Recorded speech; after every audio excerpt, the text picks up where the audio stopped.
Não sei quantos vão comparecer hoje nessa sessão, porque embora eu tenha concordado que nós deveríamos manter para não ter solução de continuidade, o Paulo Lopes fez uma intervenção dizendo que porque está de férias não iria comparecer e suspendendo a sessão.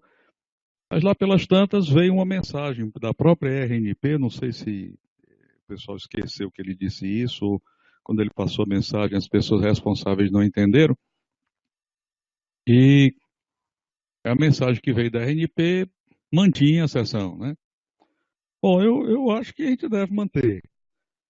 E, em resumo, né, o que tem acontecido desde há um bom tempo é que a gente tenta manter ou criar grupos de trabalho para exercer, para desempenhar algumas funções e a resposta tem sido muito, muito pequena.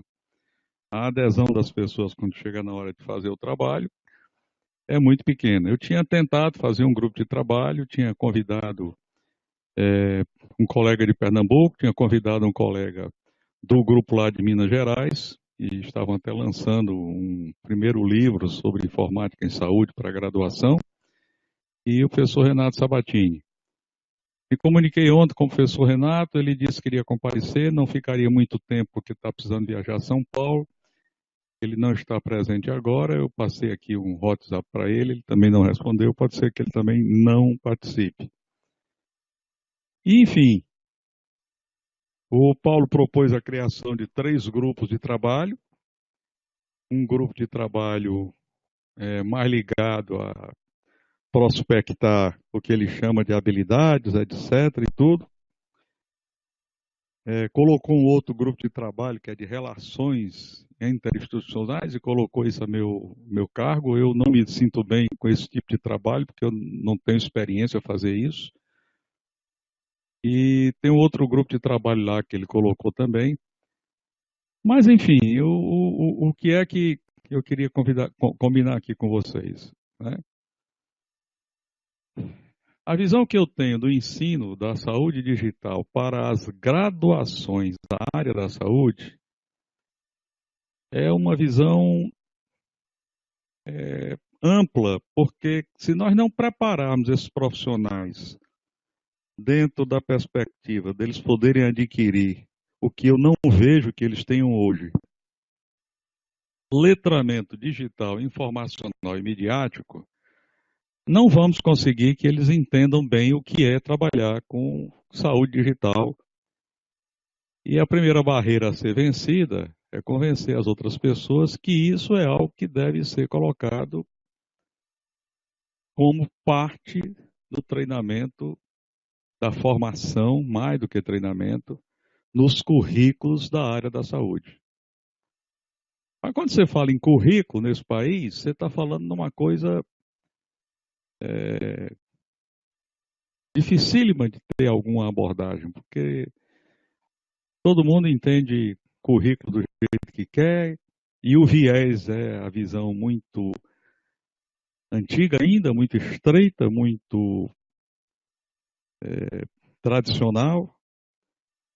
Tudo na área da saúde tem esse tradicionalismo todo. E não se tem muita oportunidade de discutir isso com as entidades que deveriam participar dessa discussão. Mas, enfim, gostaria de ouvir a opinião de vocês para que a gente possa ver quais são os rumos que podem ser seguidos daqui para frente. O professor Raul, na intervenção do Paulo, respondeu propondo uma pesquisa sobre o ensino da informática em saúde, informática biomédica, etc. Eu passei uma mensagem também, ele deve ter recebido. De certa forma, eu estudei um pouco disso no meu TCC e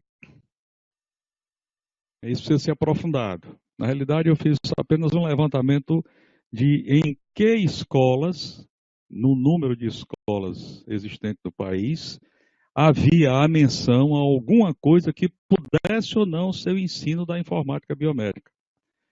Encontrei pelo menos 8 denominações diferentes utilizadas. Isso tudo está no trabalhozinho a ser publicado, que vai sair agora no próximo número da nossa revista, a Resdit. Eu queria, inclusive, compartilhar com vocês a alegria de que ela foi avaliada pela CAPES e ficou com B2. Para um periódico que está começando, iniciar com B2, eu acho que é uma notícia muito boa. E ela está aberta a contribuições de vocês. A Resdit é a Revista de Saúde Digital e Tecnologias Educacionais. Exatamente porque a nossa visão é que não adianta você estar estudando as coisas separadamente. É o contrário do paradigma atual, que vem vigendo há muito tempo, e separar as coisas e saber cada vez mais a respeito de cada vez menos. Eu acho que se a gente não der esse tipo de encaminhamento, não tem sentido a gente estar estudando saúde digital e não estar pensando na educação à distância online. Não tem sentido a gente estar pensando em saúde digital se nós não estamos melhorando o letramento digital desses futuros profissionais de saúde. Menos ainda faz sentido estar implantando o prontuário eletrônico e dando apenas um treinamento de meia hora para o cidadão acessar um prontuário eletrônico depois. Com esse tipo de treinamento, capacitação de curto prazo e etc., e companhia limitada, nós nunca vamos conseguir que o cidadão desenvolva, né, o senso necessário para perceber as interfaces éticas que existem por trás do uso dessas tecnologias. Então, a gente tem que começar essa formação muito mais cedo. Nós conseguimos agora, no final do semestre passado, nós conseguimos fazer um primeiro inquérito sobre letramento digital informacional nos alunos que entraram na Faculdade de Medicina no início do ano.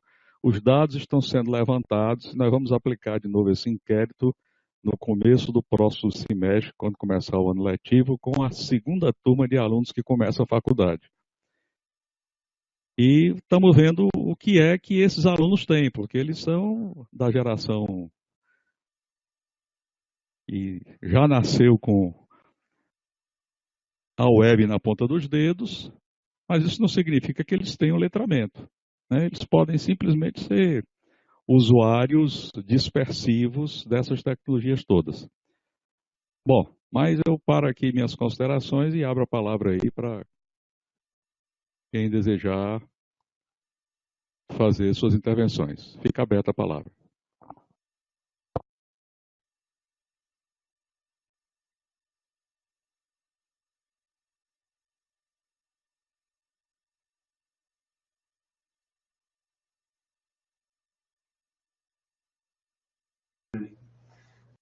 Você me ouve bem? Sim. Ok. Bom, com relação à questão da reunião, eu realmente pensei que talvez fosse cancelada, mas como ela está vigente, vocês abriram, eu terminei vindo, mas realmente eu confesso que eu não vou ter muito tempo, porque eu não estando na minha programação. Mas eu concordo com o professor Luiz Roberto, eu acho que todos esses argumentos que foram levantados, eu tenho plena concordância com relação a eles. E com relação sobretudo, essa questão da interdisciplinariedade, que eu concordo plenamente, não adianta a gente agora estar numa área, como a gente tem essas classificações de revistas, tudo, e que a gente realmente, na prática, a gente não utiliza o conceito de interdisciplinariedade. Terceiro ponto, eu queria parabenizar o professor Luiz Roberto aí pelo trabalho que ele está para publicar e dizer que eu verifiquei agora, apenas agora que eu verifiquei que tinha chegado o seu correio eletrônico, que foi de ontem. E eu dizendo que eu tenho todo interesse realmente nessa área e de participar desse trabalho. Eu me posicionei, né, em relação a isso, coloquei os 3 aspectos lá que eu achava que deveriam ser feitos. Primeiro, tentar não inventar a roda, quer dizer, se esse BIS já tem um trabalho, a gente poderia dar uma olhada nesse trabalho para poder dar continuidade. Segundo, já tendo esse documento aí, essa publicação, acho que já ajuda bastante, porque já tem uma questão metodológica, tudo isso que vai facilitar bastante a gente fazer esse trabalho.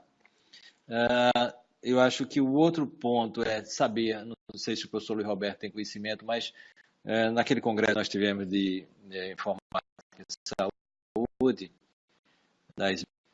das BIs, o pessoal do Minas tinha realmente avançado bastante nessa questão das competências e eles ficaram até de enviar esse material, mas eu não recebi, não sei se o professor Roberto recebeu, e basicamente seria isso. Eu acho que os pontos essenciais são esses. Eu concordo que esses são pontos essenciais. E os três que eu mencionei seriam esses daí. Eu acho que a gente deve dar uma olhada nesse material das BIs. Segundo, deve realmente fazer um projeto qualificado para a gente fazer essa avaliação.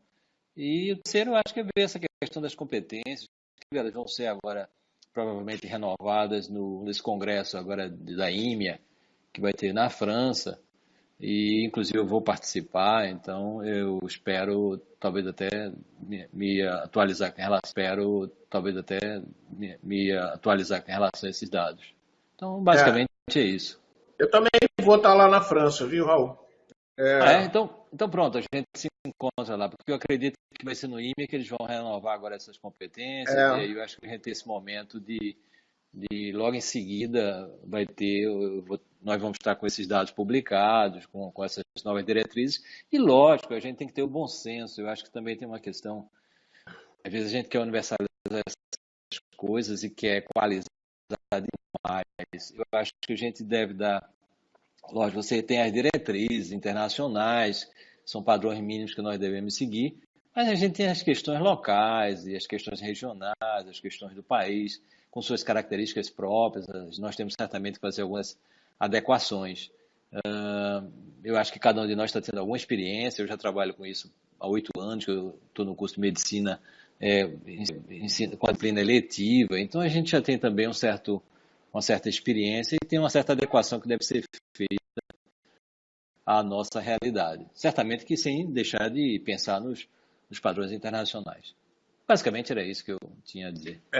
Eu participei da última reunião da Federação Europeia de Informática Médica, que foi em Gotemburgo, na Suécia, e lá participei do grupo que está revendo as diretrizes de ensino de informática biomédica e da saúde da IMEA, tá?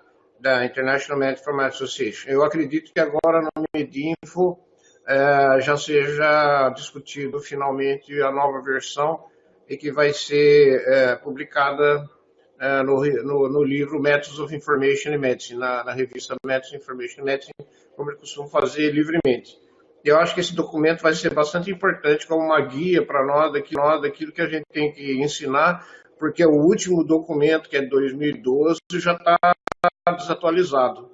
Por exemplo, não tinha Big Data, né? É uma coisa que você tem que começar a falar para os estudantes, uma vez que conecta um pouco com o ensino da bioestatística no curso de medicina e todos os outros cursos de informática de profissões de saúde, tá?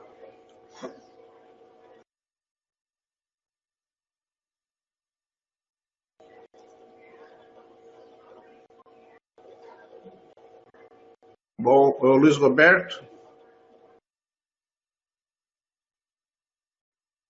eu vou ter que sair às 10 horas, viu, pessoal, que eu estou viajando para São Paulo. Então vamos ver aí como é que a gente pode aproveitar o tempo bem. Sem dúvida.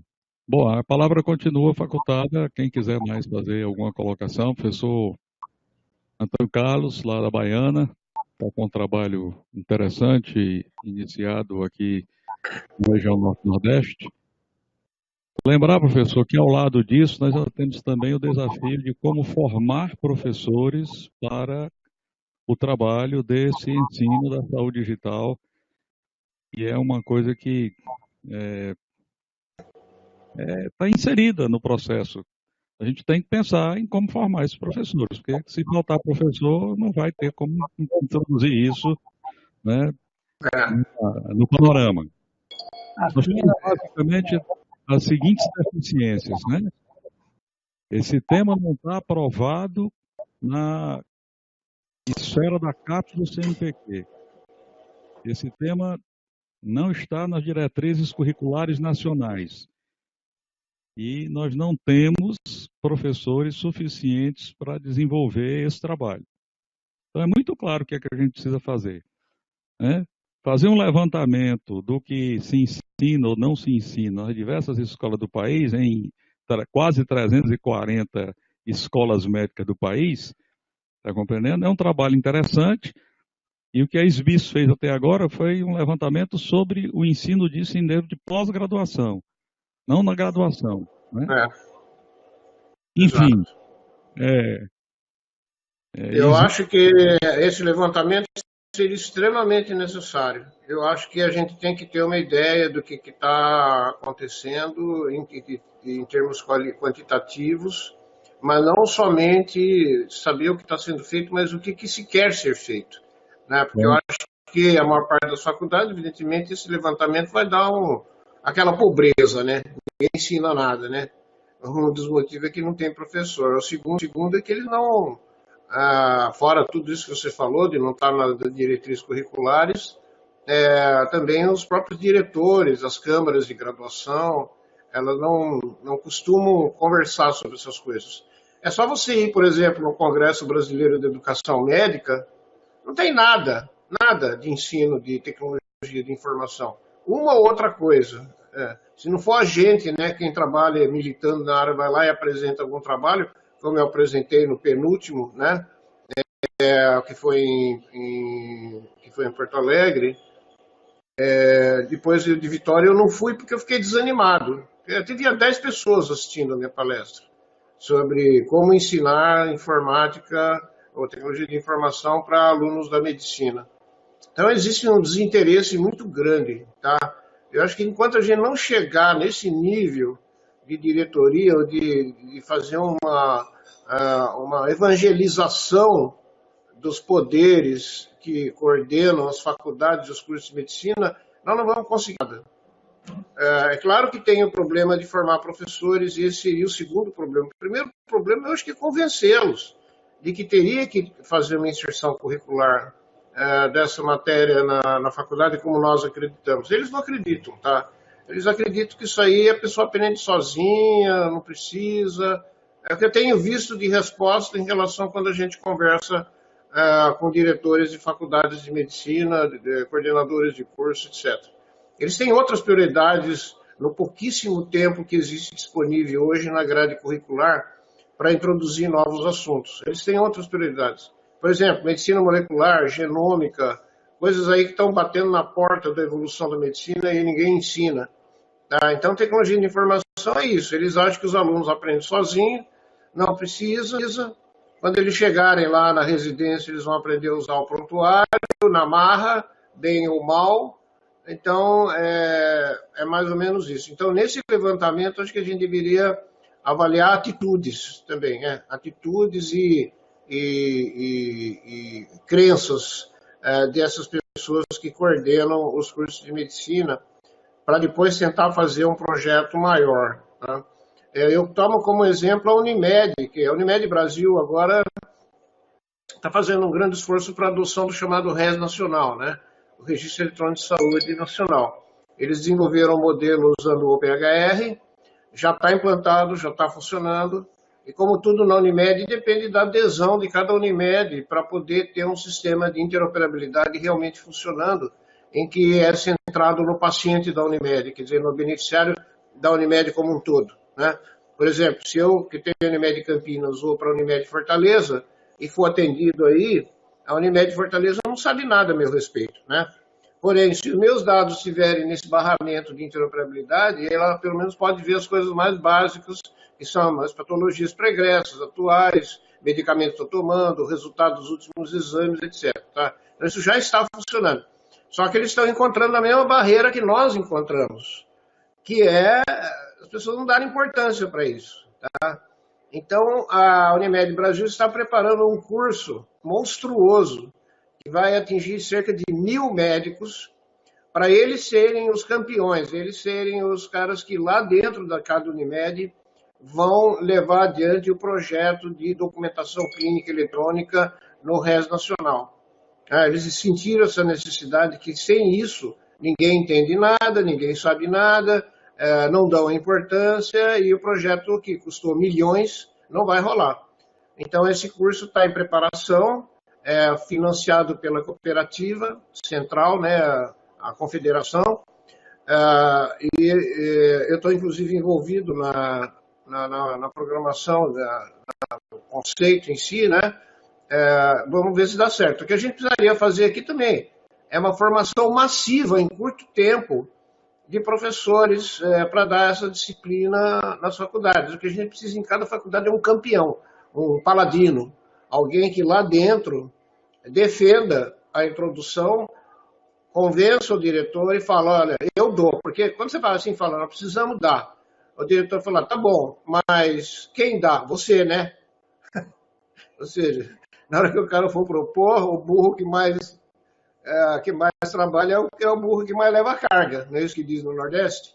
Então, não tem jeito, tem que ter um sistema de paladinos que vão fazer um modelo infeccioso, vão provocar uma viralização do ensino da informática biomédica, atingindo as 300 e tantas faculdades, dos quais 100, talvez 100, né, otimisticamente, vão introduzir. Mas não tem 100 professores. Então, nós temos que pensar nessas duas etapas para conseguir fazer um projeto nacional. Nós precisamos de um projeto nacional. Quem vai levar adiante esse projeto nacional? Quem vai levar? A SBIS? Precisa ter alguém. O Ministério da Saúde, o Ministério da Saúde seria o DataSUS. Alguém vai ter que levar à frente um projeto desse atuando nas faculdades, tá certo? Historicamente, um dos problemas que nós temos é exatamente essas entidades todas que o senhor está citando, elas não conversarem entre si.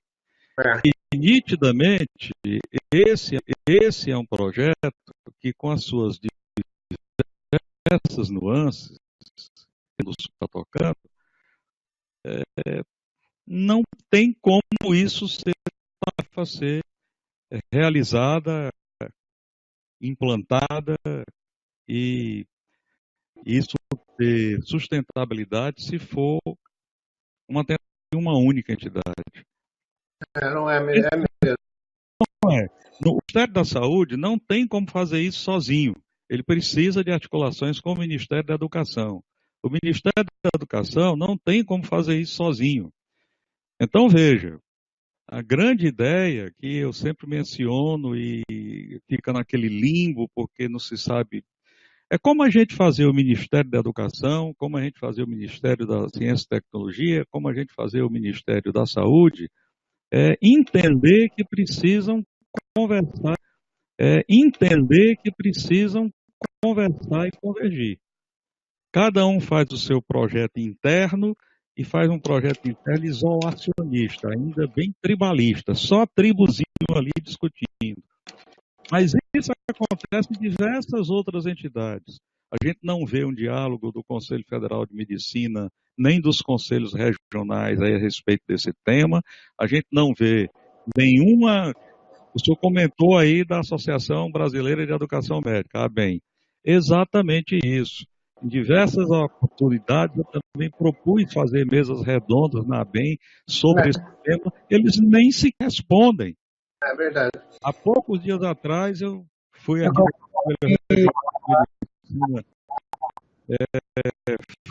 fazer lá uma apresentação sobre saúde digital e estava lá o presidente da ABEM, eu sentei perto dele, provoquei, e ele disse que vamos realmente começar, etc, e tudo e tal. Depois passei um e-mail, ele não responde. Então, como a gente tentar conversar com essas entidades, né? Na Associação Médica Brasileira, eu estou lá numa comissão que está avaliando a proposta da SBIS para aprovar informática médica e a atuação do médico, e eu já propus que essa comissão não se chamasse Comissão de Informática Médica, e sim Comissão de Saúde Digital, porque esse termo informática médica está há 30 anos, no mínimo, atrasado. Então, agora que vai começar por um termo defasado, a comissão entendeu e sugeriu isso, mas ia passar por uma reunião da diretoria que eu não sei como está. E outra coisa, professor, se a gente quer formar profissionais em grande escala, por que não utilizar a educação? importância. Né? Pessoal, Professor, quer comentar alguma coisa? quero sim.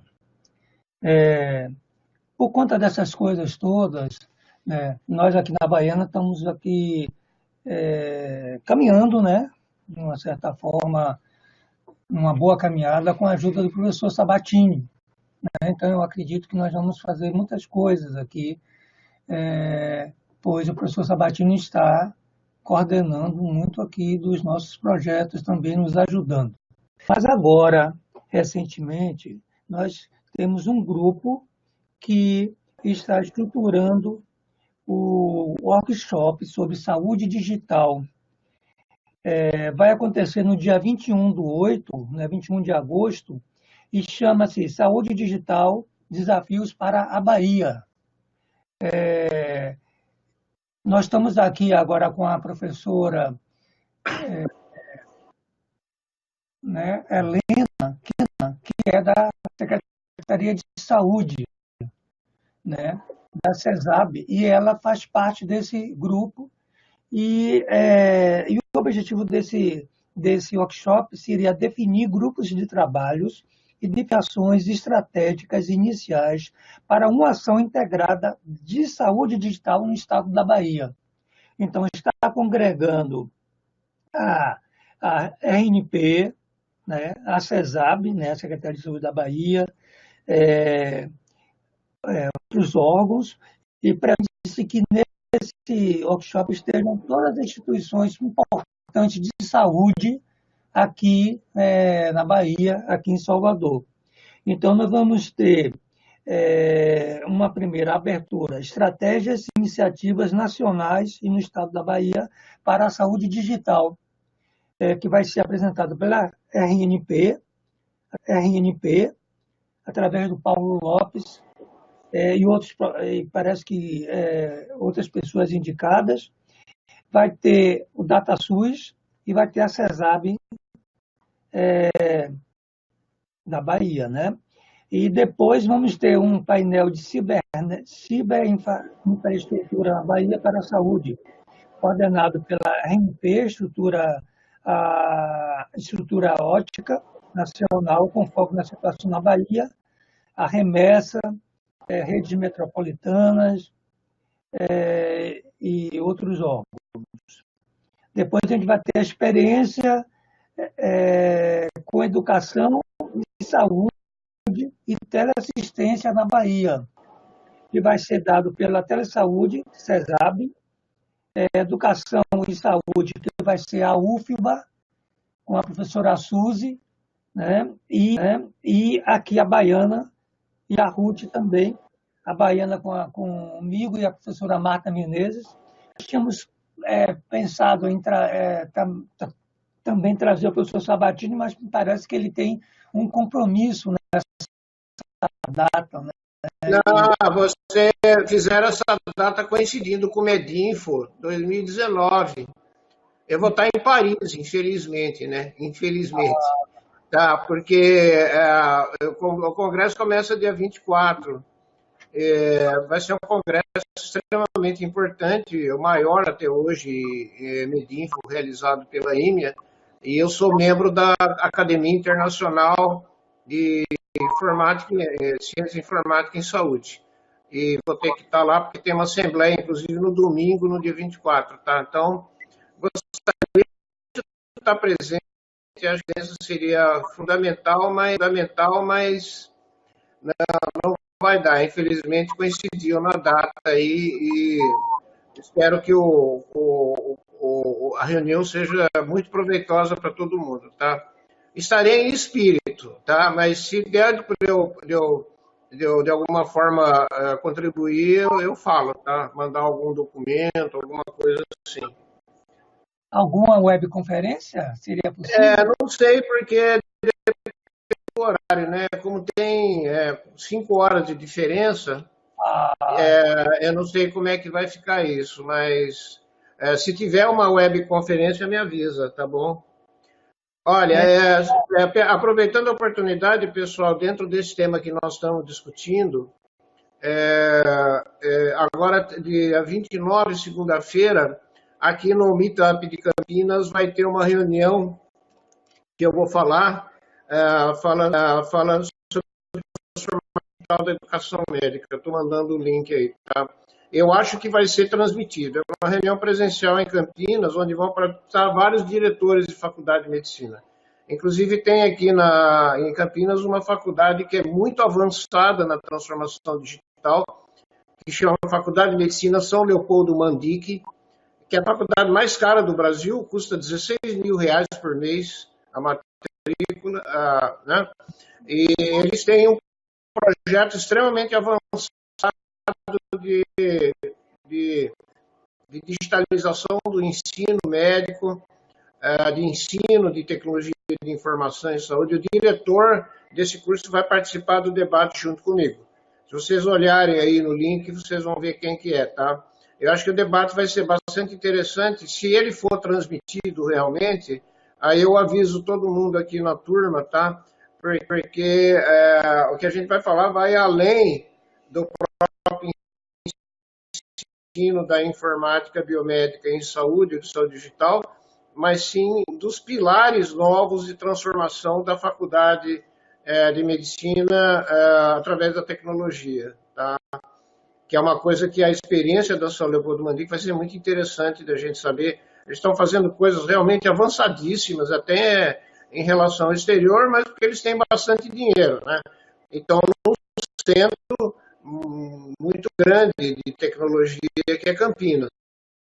Então, eu acho que vai começar com uma palestra minha sobre o que é a transformação digital do ensino médico, da educação médica, e depois um debate com os diretores das faculdades da região que estiverem lá presentes. Eu acho que esse tipo de evento a gente poderia, o SIG poderia, e a SBIS, etc., incentivar a acontecer regionalmente, né, Luiz Roberto? Vocês poderiam, por exemplo, reunir os diretores de faculdade de medicina aí em volta de Fortaleza ou do Ceará e fazer um evento de uma manhã ou uma noite, no caso a gente vai fazer de uma noite, né, porque é o melhor horário para todo mundo, com transmissão para aqueles que não podem participar devido à distância ou outros compromissos. Então, se a gente conseguir reunir alguns diretores e convencer pelo menos metade deles que eles têm que começar a pensar nisso, e eles perguntarem, gostei, como eu faço, já seria um caminho. Se a gente fizer isso em cada uma das capitais e atrair um certo número de faculdades, vai ser uma ação que eventualmente vai dar frutos, né? Já pensei nisso, professor. Não é fácil. A gente conversa com eles, a gente tenta abordá-los. Por exemplo, Fortaleza aqui, Ceará aqui tem 8 faculdades de medicina, 8 cursos de medicina. Desses 8, pelo menos 6 eu conheço pessoalmente. Conheço assim, conheci o reitor, está compreendendo? A gente fala com eles, ele delega isso para um outro professor, o outro professor termina não se interessando, etc. e tudo. E é fogo. Aqui dentro da minha faculdade mesmo, eu nunca consegui convencer a direção que isso era uma coisa interessante. Ofereci uma disciplina de 20 horas, o máximo que eu consegui foi que ela passasse para 40, que não resolve muito. Isso deveria ser inserido, era dentro do próprio currículo da faculdade. E a gente sabe que, apesar de toda dificuldade de espaço, de tempo, existe uma série de, a gente mesmo os alunos comentando, uma série de disciplinas que entraram, que não são disciplinas que contribuem muito, etc. e tudo, quando a gente poderia estar com uma proposta melhor e tudo. Mas é difícil a gente convencer o gestor. Uma coisa que poderia acontecer era se a gente conseguisse sensibilizar a Associação Brasileira de Educação Médica. Mas não é fácil. Como a gente abordar esse povo, como a gente abordar essas pessoas, é uma diretoria que eu não entendo como chegar. Tento, já fiz algumas tentativas, se algum colega quiser colocar alguma coisa. E uma ideia que eu também gostaria de debater com vocês, pode ser que a gente possa fazer isso, é o seguinte, pessoal, saúde digital tem um viés, né, que sinaliza muito para o ensino profissionalizante. Nós estamos numa situação que eu penso que é um ponto de inflexão, no qual o Ministério da Educação, né, a CAPES, aprovou cursos na modalidade à distância para mestrado e doutorado profissionalizante. Essa realidade dos Estados Unidos é fantástica. A grande maioria das grandes universidades americanas terminou criando um departamento de saúde digital ou de informática em saúde, vindo até de outros departamentos anteriores, e eles mantêm cursos de mestrado e doutorado, a maioria dos mestrados hoje à distância. Eu tenho aqui uma relação, eu vivo recebendo proposta para fazer mestrado à distância nessa área. Até o Manda para mim. Manda para o senhor. Eu estou querendo fazer um segundo doutorado, Luiz Roberto. Eu estou querendo fazer um segundo doutorado. Para vocês me chamarem de Herr Professor, Doctor, tá? Manda para mim que eu quero dar uma olhada aí. Doctor ao quadrado, né? Doctor 2. Pois é. Então, pessoal, o que vocês acham da gente? Isso seria uma proposta inovadora. A gente criar um mestrado profissionalizante, tá certo? Imagine o número de faculdades criadas nesse país que não tem docentes com qualificação de pelo menos mestrado e está se sustentando aí, Deus sabe como. A impressão que eu tenho é que nós chegamos no ensino em saúde, no ensino médico principalmente, na fase das metodologias ativas e paramos há 20 anos atrás deslumbrado com o PBL. Todo mundo pensa no PBL, todo mundo isso, todo mundo aquilo, todo mundo quer PBL, todo mundo... E a partir daí não se fez mais nada. E hoje já tem pelo menos 2 grandes cursos no Brasil, dados por pessoas de grande envergadura intelectual, mostrando o uso de PBL com tecnologias, metodologias ativas, com o uso das tecnologias digitais da informação e das comunicações, com um sucesso muito grande. Por que a gente não bola isso? Nós temos a conectividade, nós temos a capilaridade da rede RUT, nós temos a proximidade com a coordenação nacional da rede RUT, aí o Messina, o Paulo. Por que a gente não tenta fazer um projeto para oferecer um curso profissionalizante, né, para em determinado momento abre um espaço desse, com uma proposta agora, que vem por aí, que a gente não sabe muito bem como ela vai ser configurada, mas eu gostaria de ouvir outras pessoas para democratizar aqui a nossa participação. Estou vendo aqui a professora Helena Salomão. A Helena perguntou como definir estratégias sólidas para dar conta disso. Por exemplo, a Bahia, já que está havendo esse interesse de agregar iniciativas de saúde digital, né? O baiano é uma pessoa extremamente criativa e tem muita iniciativa, pela minha experiência que eu tenho da Bahia, que é relativamente curta, né? Como professor da Escola Baiana. Eu acho que, Helena, tem que colocar dinheiro.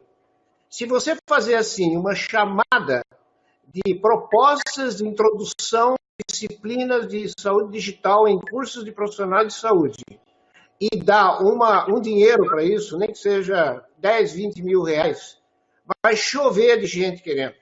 Se você falar assim, quem quer fazer e não falar mais nada, ninguém quer fazer.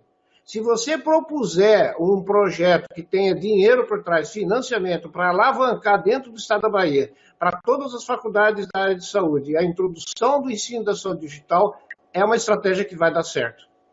São Paulo usa muito isso, tá certo? Principalmente na área de pesquisa. Então, a FAPESP, por exemplo, faz uma chamada de projetos de ensino de não sei o quê. Tá? Por exemplo, ensino de biologia molecular.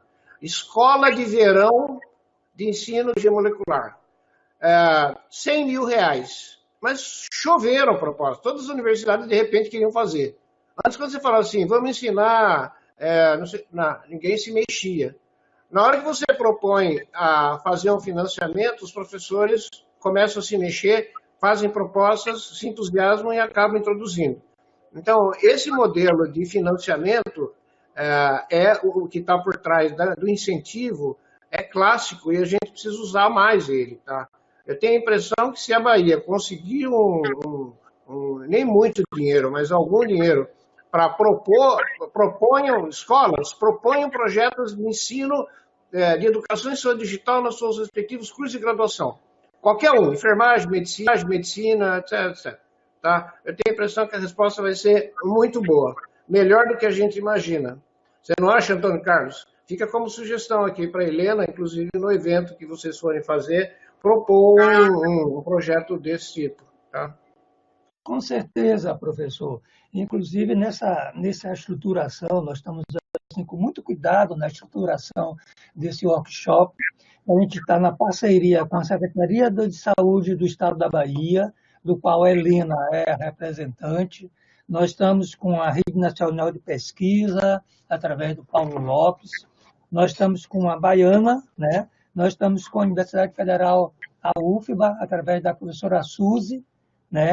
E nós estamos com a Universidade Estadual de Santa Cruz também, né? Nesse processo inicial. E a ideia, aqui no convite, no final do convite, que nós vamos mandar para as instituições todas, né? Esse convite vai fazer parte vai ser um convite direcionado pela RNP e pelas instituições que estão coordenando essa atividade. Aí fala no final do convite com o propósito de fomentar a criação de uma rede colaborativa no estado da Bahia e de definir ações e estratégias de saúde digital que promovam melhorias na qualidade do ensino, da pesquisa e da atenção à saúde. Aí fala que será realizado esse workshop aqui em Salvador. Este espaço será uma oportunidade para conhecer e dar continuidade às ações de ciberinfraestrutura, teleassistência e educação em saúde, avançando a discussão sobre a integração destas ações no Estado. O pessoal pensou, inclusive, de criar depois um SIG do trabalho, né, dos trabalhos provenientes disso. Aí eu sugeri que as pessoas, o nosso grupo todo, participasse desse SIG de saúde digital que já existe, e a professora Helena concordou com essa ideia. Infelizmente, hoje, o pessoal todo não pôde estar aqui por conta de outros compromissos, foi muito em cima da hora, mas a ideia é que nesse SIG, ou nessa reunião, nesse workshop, a gente fale do nosso SIG de saúde digital, promova que as pessoas se inscrevam, comecem a participar para que não fique uma coisa assim com pouca gente, como nós temos tido.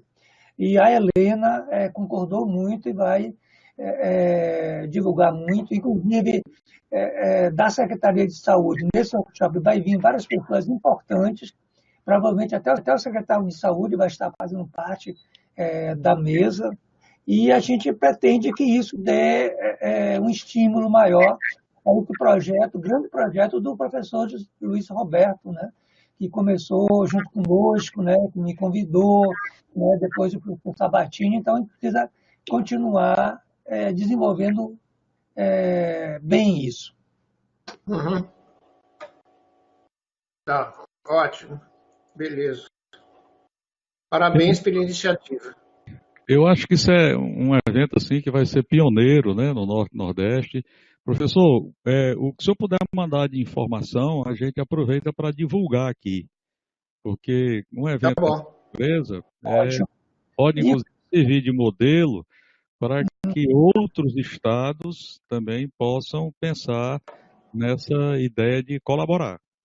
Né? Se a gente não colaborar, se a gente não compartilhar, se a gente não aceitar que essa é a filosofia de trabalho, a melhor filosofia e mais produtiva, nós não vamos crescer regionalmente. Eu vivo pesquisando isso e tem vários trabalhos assim, deixando bem claro, isso já foi dito aí, a exaustão. A gente precisa colaborar para poder sair dessa situação, não ter no Norte e Nordeste, exceto agora, começando com a Baiana e um trabalho que a professora Magdala está fazendo em Pernambuco, criar centros de formação para a saúde digital. Lembrando que esses centros, quanto mais colaboram, mais eles se fortificam. Acabou aquela história de você ter o segredo como a alma do negócio. Hoje o segredo é a alma do isolacionismo. E a lógica da internet é outra. Então, temos que pensar nesse trabalho colaborativo. Então, professor, por favor, o que a gente puder ajudar aqui para colaborar. E essa ideia de participar da SIG é excelente, porque isso, trazendo essas pessoas para participar da SIG, num determinado momento, a gente vai ter uma massa crítica para chegar dentro de alguma dessas instituições que ficam todas fechadas e trancadas e dizer, olha, vocês não podem mais manter essa situação de estarem trancados. Quer dizer, a repercussão disso é péssima, esse isolacionismo. Nós estamos com um exemplo bem candente agora, que foi a tentativa dessa nova resolução sobre telemedicina. A coisa ficou sendo discutida dentro de um grupinho pequeno, quando chegou na grande massa, causou uma estranheza difícil até de entender. E o que acontece? Acontece que estão aí discutindo para não sair do canto, né? Para não sair do canto. Né? O professor Sabatini colocou uma coisa muito interessante. Investimento nessa área é crucial, crítico. Vejam o que o governo de Israel está fazendo. O governo de Israel injeta tanto dinheiro para desenvolver, incentivar as startups na área de saúde digital, que hoje tem um mercado que está praticamente sendo dominado por eles. Né? Quer dizer... É verdade. Inclusive, professor, a gente vai transmitir os seminários da parte toda da manhã, que são seminários, porque a parte da tarde vai ser discussões em um grupo de trabalhos. E vai ser gerado um documento que vai ser enviado depois para os órgãos ligados a esse tema. Então, nós vamos transmitir via webconferência. Depois nós vamos colocar o link para todos que quiserem assistir. Então, durante a manhã, todas as palestras, todas as atividades serão transmitidas via webconferência. Que bom, ótimo. E, inclusive, eu estou aqui agora ao meu lado, vocês podem ver uma cara de menino, né? Realmente é um menino, tem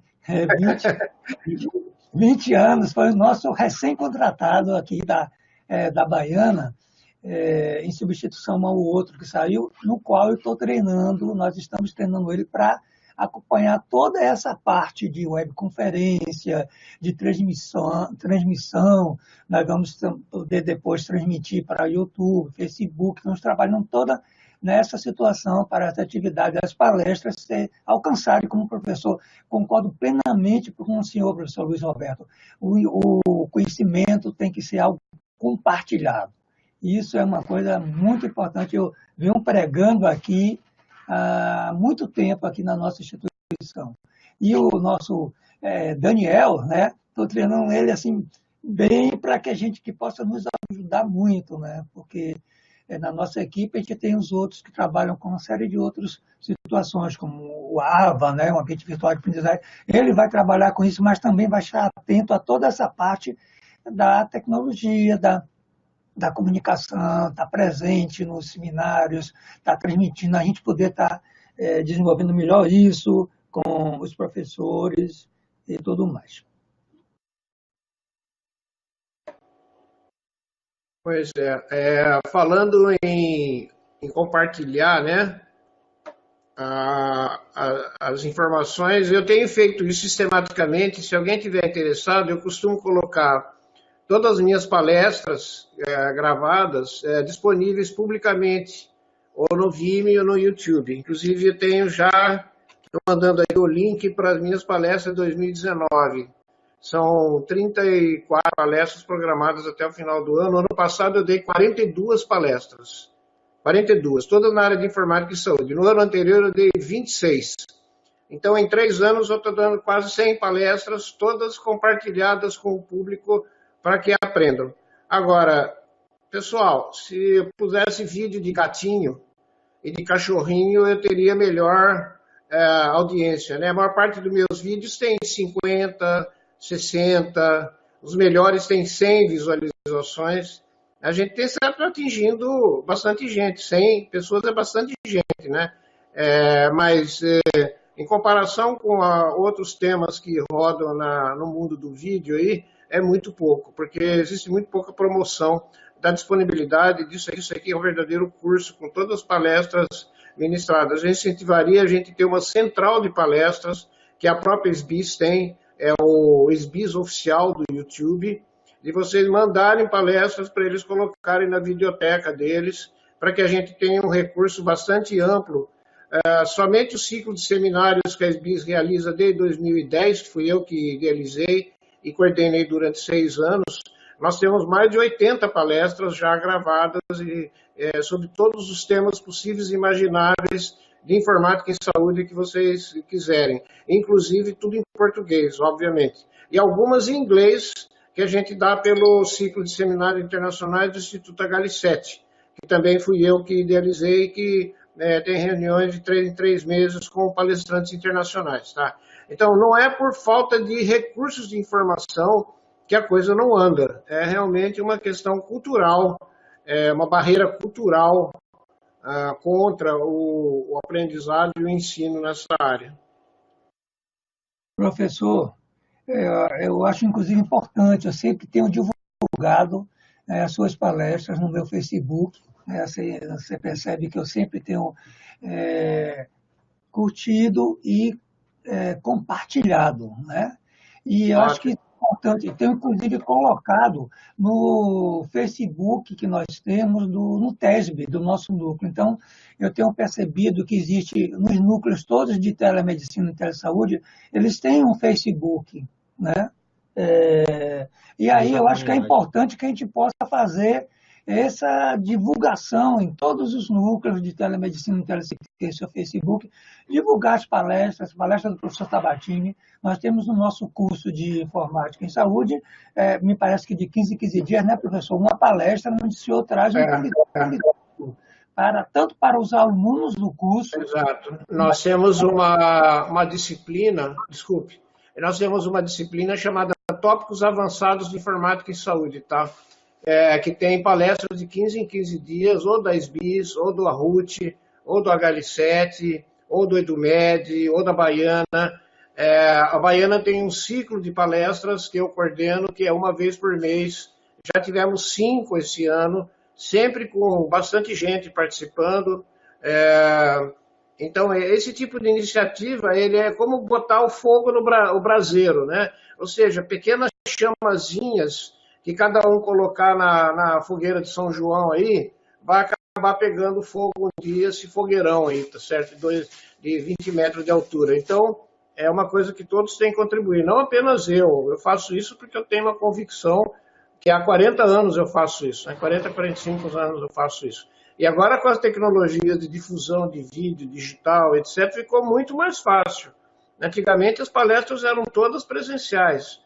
Hoje, se você fizer uma palestra só presencial, não aparece pouca gente, né? Mas se você faz uma palestra num horário adequado, etc., a gente tem tido 200 inscritos, né, Antônio Carlos? Muitas das palestras aí tem um número muito grande de pessoas que ou assistem em tempo real ou então depois assistem a palestra gravada. Todas essas palestras elas ficam gravadas e são disponibilizadas publicamente no Vimeo da Escola Baiana ou no YouTube da SBIS, no YouTube do MED e assim por diante. Tá? É um conteúdo massivo que já dá para aproveitar para muita coisa. Eu concordo com tudo isso, apenas eu gostaria de lembrar o seguinte, eu tenho ultimamente visto uma série de coisas muito interessantes.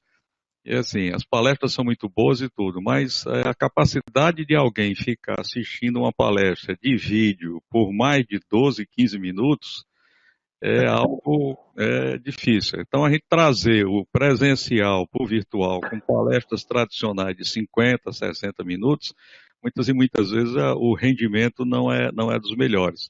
Eu estou com 2 trabalhos muito interessantes, um deles inclusive na Universidade da Nigéria, em que eles estão pensando nessa nova moda ainda pouco explorada, que é o microlearning, né? Quer dizer, pequenas coisas bem pontuais, vídeos bem pontuais, e misturando, tá? Fazendo um mixing de várias ferramentas ao mesmo tempo para poder porque, veja, tem gente que adora assistir palestra, tem outras pessoas que sentam para assistir uma palestra, daqui a pouco o pensamento foi lá e já tem bastante orientações mostrando que palestras, quando passam de mais de 12, 15 minutos, elas terminam causando mais dispersão. Eu, às vezes, pego uma palestra assim de 1 hora, 50 minutos, e aí eu dou uma olhadazinha e planejo assistir de 3, 4 vezes. Aí pego um determinado trecho que eu achei mais importante, ou que me chamou mais atenção, e assisto aquele trechozinho várias vezes. Quer dizer, é muito bom disseminar isso e tudo, é uma ferramenta realmente hoje que está muito flexibilizada, com inúmeras, tem palestra aí para todo canto, mas tem muita gente utilizando. Eu me lembro bem de umas que eu recebo sempre aqui, de uma moça que fala só sobre iPhone. É a Marília do iPhone. A Marília do iPhone traz cada dica interessante. Mas é assim, são videozinhos curtinhos, vídeos pequenos, que você pode utilizar na hora que você está parado porque está numa fila de banco, você está parado porque está não sei o quê, está parado no canto. E ela sendo pequena também, sendo mais curta, tem a vantagem de você poder colocar no seu celular, assistir com o 4G, que nem sempre é 4G. Enfim, é todo um desenho instrucional que a gente tem que pensar também para poder esse grande esforço não se transformar numa coisa que às vezes dá um efeito contrário, exatamente porque está apresentado de uma forma mais difícil, ou seja, aumentando a carga cognitiva da história, né? Não o núcleo do que você quer passar termina ficando complicado porque você aumentou uma carga externa maior de coisas. Bom, mas enfim, nós estamos aqui faltando 4 minutinhos para terminar. Eu quero fazer uma rodada geral e lembrar que hoje a senha da sessão está aí, a 92272, é importante que nós todos registremos.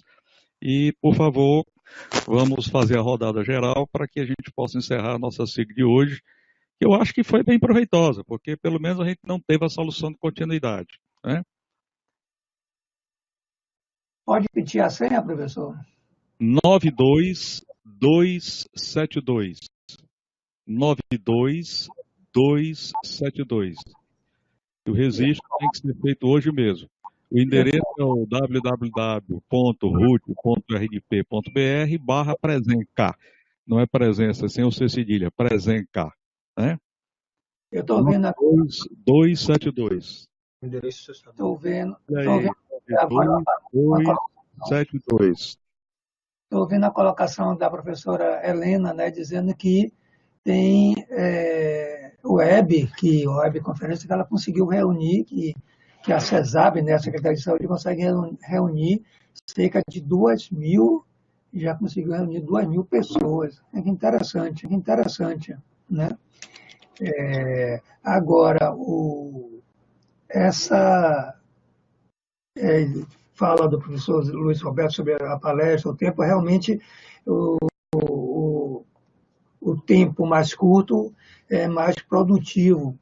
Agora, nós já temos agora um recurso do H5P, que é um vídeo interativo, que também você pode fazer com que as pessoas se liguem mais de acordo com o processo do vídeo, né? O vídeo interativo, que a gente coloca o vídeo no Moodle, dentro da plataforma do ambiente virtual, e os alunos aqui na Baiana têm interagido incrivelmente e gostado muito, porque no vídeo possibilita que você responda a questionário, possibilita que você traga links de outras coisas, você responde, quer dizer, não fica aquela coisa de você assistir um vídeo passivo, né, sem estar interagindo com esse vídeo. A gente está desenvolvendo, assim, aprendendo mais sobre o H5P, através, inclusive, eu designei um dos nossos estudantes, né, do penúltimo ano, do 4º ano de medicina, para ele é muito interessado, ele está treinando outros colegas e vai até dar um treinamento para os professores, né? Então, a gente está muito assim interessado no desenvolvimento do vídeo interativo. Inclusive, o professor Sabatini, quando teve agora no último treinamento aqui com os professores nossos, mobilizou incrivelmente, que nós estamos com os professores tudo procurando para gravar videoaula, porque nós estamos introduzindo a sala de aula interativa. Então, professor, eu quero parabenizar pelo trabalho que o senhor fez na última vez aqui, que mobilizou os professores muito. Nós estamos aqui no chat com muita gente procurando para gravar suas videoaulas, né? Com um tempo assim reduzido, como o professor Luiz Roberto falou. O segredo é exatamente isso, professor, é a interatividade, né? Quando você propicia interatividade, aí todos os recursos tendem a melhorar, porque a gente tem que transitar da pedagogia, que é a arte de ensinar, para a eutagogia, para a andragogia, que é a arte de facilitar o aprendizado dos adultos, que nós estamos trabalhando na universidade com adultos, né? É importante a gente pensar nisso, né? E assim, hoje no ensino moderno, a gente tem uma série de conceitos que precisam ser considerados, uma série de conceitos que precisam ser valorizados, né? Inteligências múltiplas, cada pessoa aprende do seu jeito. No ensino tradicional, eu sempre comento que a gente tende a pasteurizar o conhecimento e entregar tudo do mesmo jeito, centralizado na autoridade do professor. Isso acabou, isso não existe mais. Quer dizer, e a moçada não se adapta a isso, né? A gente fica forçando a meninada a assistir a aula para assinar uma lista de presença no fim, e ainda assim o índice de abstenção nas aulas teóricas é cada vez maior, porque os alunos encontram coisas muito mais interessantes na internet, e se a gente souber aproveitar isso, por exemplo, essa colocação que o senhor fez da interatividade durante um vídeo, etc. e tudo, isso torna a coisa muito mais fantástica. É assim que os nossos netos vão aprender, que os meus bisnetos vão aprender, é assim que eles já estão aprendendo. Então, quer dizer, o professor que está hoje ainda com alguns anos dentro da carreira docente precisa se modernizar, precisa aceitar isso, precisa aceitar que precisa reaprender, que precisa, né, refazer seus conceitos.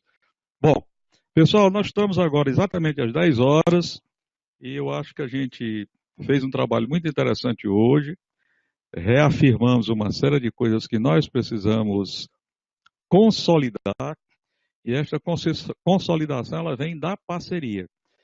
Eu gostaria de agradecer a presença de todos e, por favor, professor Antônio Carlos, nos mande coisas que possam ser informadas. Nós temos aqui um Daniel também, só que ele não é mais novinho, é um cabo mais velho, já está com um pouco mais de idade, né? E nós temos também aqui um jornalista que nos ajuda muito a fazer a disseminação de todas essas informações. Eu estou pensando, inclusive, aqui, que desse seu evento a gente poderia ter aqui 1 ou 2 salas disponibilizadas e propagar entre os docentes para que quem quisesse assistir aqui ou de fora pudesse participar. Então, assim que o senhor puder mandar esse material, eu lhe agradeço bastante para a gente começar a disseminar.